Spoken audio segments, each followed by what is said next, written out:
Preload versus afterload.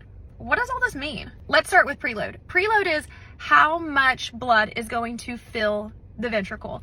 So basically, how stretched is the ventricle going to get before it contracts? So when we're talking about all this, I want you to imagine a water balloon.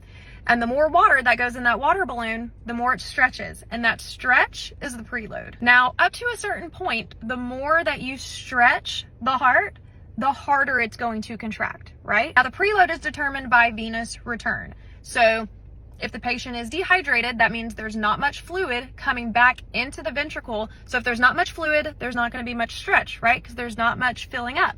However, if the patient is in, let's just say, heart failure and they're having fluid overload, then they're going to have a larger preload because there's more fluid that's going to fill up the heart. Therefore, it's going to have to stretch more. So again, preload is the amount of stretch that the heart is experiencing during the filling of the ventricles at diastole, which is right before it squeezes and contracts. Now, the afterload is the pressure that the ventricles have to work against to get that blood out. So you've already pictured the water balloon and how that's the heart and the ventricles and everything.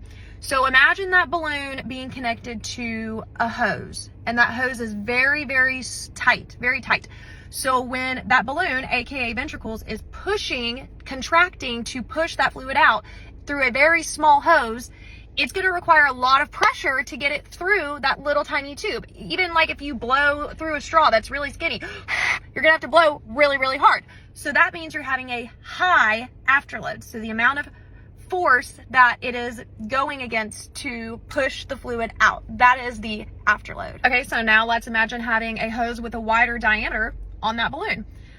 The balloon, aka the ventricles, when they're contracting and they're having to push that fluid out, when you have a larger diameter, it doesn't take as much force and as much effort to push that fluid out. It's not working against much. So you're going to have a lower afterload. I hope that visualization helped you guys because I don't really know how else to explain it.